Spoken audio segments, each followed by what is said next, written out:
C'è chi intaglia, chi fa cestini, chi impasta, chi coltiva, chi ha portato gli animali o chi i prodotti che coltiva.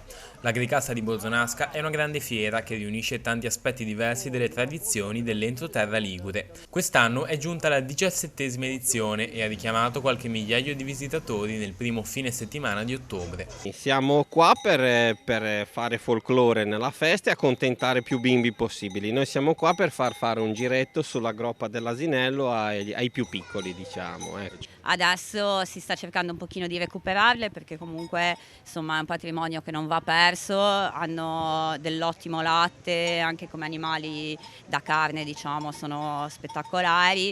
Cestini in salice più tanti, però uso anche altri prodotti come il castagno, il nocciolo. Cosa facciamo qua? Noi insegniamo a fare i corsetti, io e lei facciamo proprio lo stampo, lavoriamo il legno col tornio, da un anno, 50 anni abbiamo deciso siamo due donne sull'orlo di una crisi di tornio. Allora, qua stiamo facendo una dimostrazione di come ottenere il fiore essiccato per la profumazione dei cassetti o degli armadi.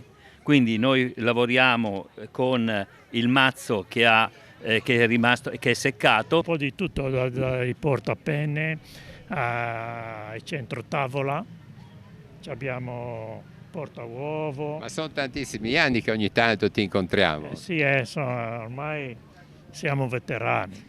È una mostra che è il secondo anno che facciamo in occasione di Agricasta, su invito del comune, col patrocinio del parco e con la collaborazione, devo dire, di parecchie istituzioni qua in giro e poi un sacco di volontari, tipo il nostro amico Maurizio che ci ha portato questo soggetto meraviglioso, 1,250 kg di porcino. Per il comune di Borzonasca si tratta di un evento molto impegnativo dal punto di vista dell'organizzazione, ma che dà al paese un buon ritorno in visibilità e presenze.